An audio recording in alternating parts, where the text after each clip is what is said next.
It's Binjang 91.5, and now it's time for Tech Talk with Matthew Dickerson. I'm your host, Tony Graham. Good afternoon, Matthew. Afternoon, Tony. I've been missing you the last few hours, so I've been just hanging around waiting to talk about technology with you again. Well, that's just marvellous. I'm really impressed. Now, first question I've got for you today is all about energy, and this is always an interesting topic. It's a floating topic, been going on for years. It is. The interesting thing is, how has energy production changed over the last year in Australia? There's been a huge amount of debate, Tony, about energy production. It's probably even cost us a Prime Minister or two along the way. And so a lot of that debate obviously revolves around coal and renewable energy and all sorts of people pitching different ideas on how things are changing.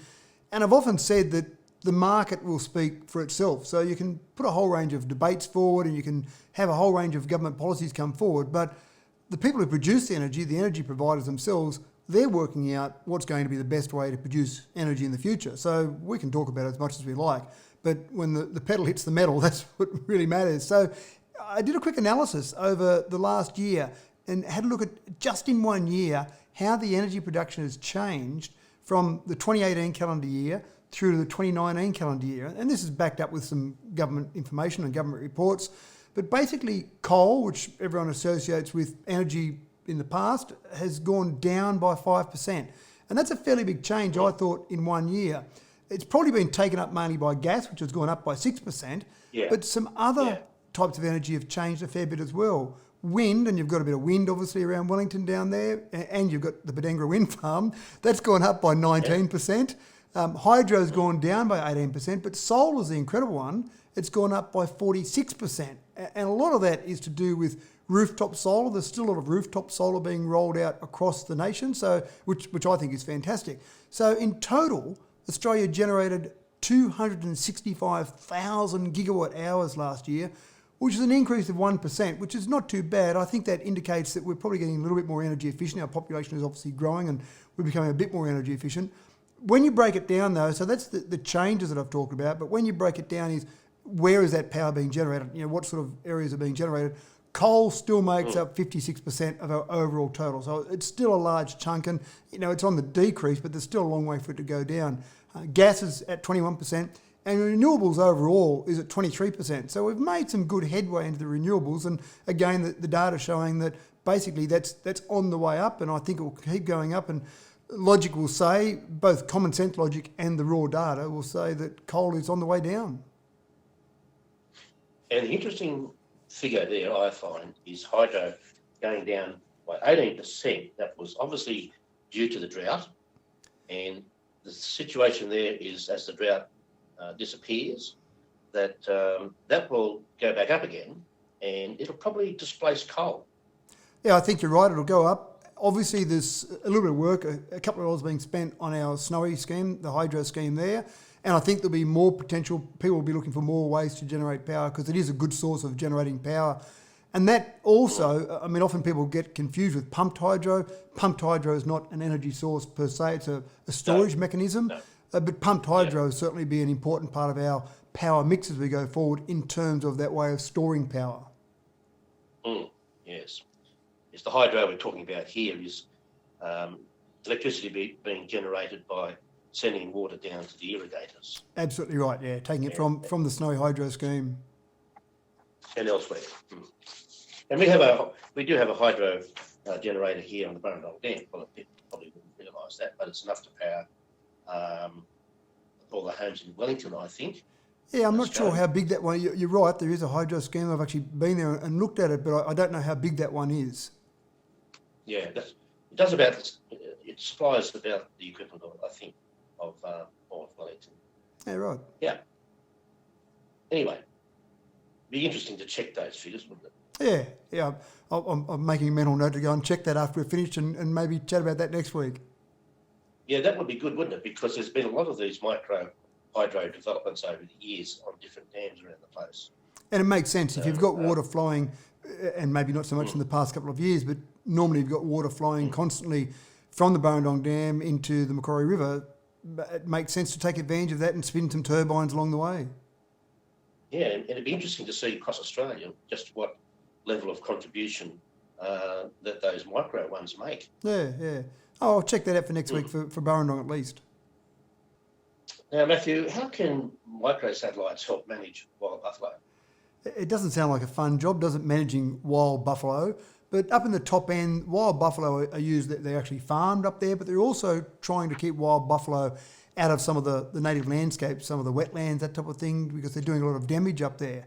And so in the past, they've used land stations or base stations on the land, and they've proved to be a little bit problematic because the environment's so tough up there. So they've gone to satellites, and some of these micro satellites, they're probably no bigger than a shoebox. And so they launch these satellites, they're fairly cost effective, and they then tag the buffalo. Now, the low Earth orbit satellites are sitting maybe around 500, 700 kilometres above the Earth.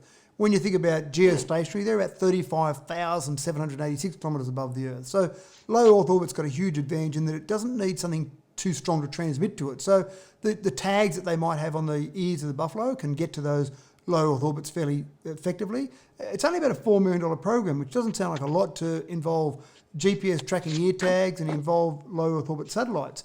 But so they're using these, researchers are tagging the buffalo, not a fun job, but they're tagging the buffalo and then tracking where they are, again, to be able to round them up a lot easier and to protect some of those species. But what I find incredible about this story is that they used to have base stations and they found that the environment up in the top end was too harsh. When you've got some extreme weather and you've got cyclones and you've got a really tough environment up there. But when you think of space sounds like a pretty tough environment to me. But it's incredible to me that you choose space over the environment that you've got at the top end as a better environment to have some of your technology in. So these researchers will be using space, using tags on buffalo's ears to basically track where those buffalo are. Yeah, that's all interesting. Now, how can Trump's latest executive order change the internet forever? Oh, dear, I try and avoid talking about Trump, but sometimes you just can't help it. Yes. Trump, for want of a better term, Trump spat the dummy. He tweeted a few things out there, and believe it or not, I know you're going to find this tough to believe, but Trump isn't always totally truthful in everything he says, and so he makes up a lot of stuff, and he uses Twitter a lot. I find that astounding. I know. It's a breakthrough bit of news I've got there. But in some of the latest tweets that he's putting out there, it just went too far. And so Twitter, under enormous pressure from the public, actually said, you know what, we've just got to put a little bit of a warning here. You may want to check the truthfulness of what's actually put in this tweet from the US president. And so he obviously went off his brain about someone daring to fact check one of my tweets. And of course it ended up being two of his tweets that they were basically putting the warning on. So he's basically issued a new executive order. Now, if you go back a little way, one of the things that they talk about in terms of being incredibly important to the internet in America and across the world is Section 230 of the Communications Decency Act, which basically was added to law back in 1996. And the focus of this is that it largely absolves tech platforms, like social media sites, for example, for the responsibility for the content posted to it. So they're not able to hold Twitter responsible for content that's posted there. They're talking about them being distributors of information rather than publishers of information, and that's incredibly important. But now Trump isn't happy because Twitter's dared to question something that he said, and so he's basically saying, let's go back and have a good look at that and see if there's some way that we can target Twitter, for example, or other social media organisations.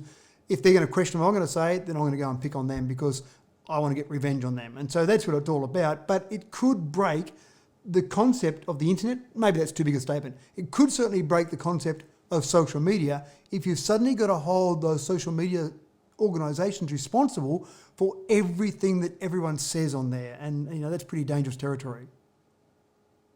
It is, isn't it? Yeah. Now, on our last topic here, Matthew, how will 5G change our lives?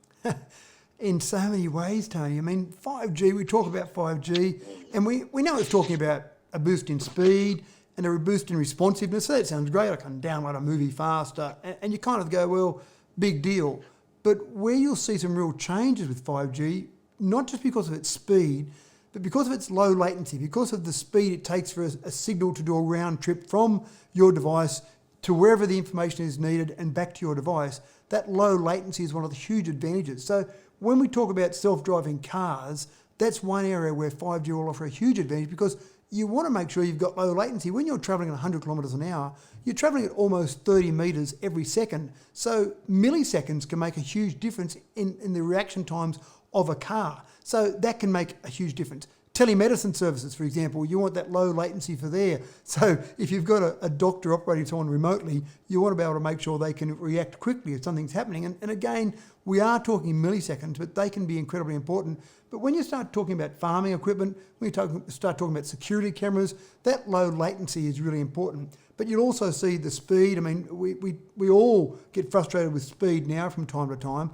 but when you've got speeds maybe gigabit per second as a normal sort of speed out of 5G, when we talk about NBN being 50 megabits per second or 100 megabits per second, these 5G speeds will be 10 to maybe 20 times faster than NBN and maybe 100 times faster than what we've got with our normal 4G at the moment. So low latency, high speed, but also lots of people connected at the same time. So that means that not just phones connected, but Internet of Things. So when you've got cars connected, when you've got bridges connected to monitor what might be happening on a bridge, when you've got various devices connected at the moment, you simply can't do it because 4G just can't handle the number of connections that are required. But when you have the ability to connect a lot more devices, that's when you'll see this explosion. So I think it's going to change our life in a huge number of ways, not just getting faster downloads of movies, but in all the devices. And Tony, I spend my life wrapped around technology, but I can't even think of all the different devices that we'll see in as little as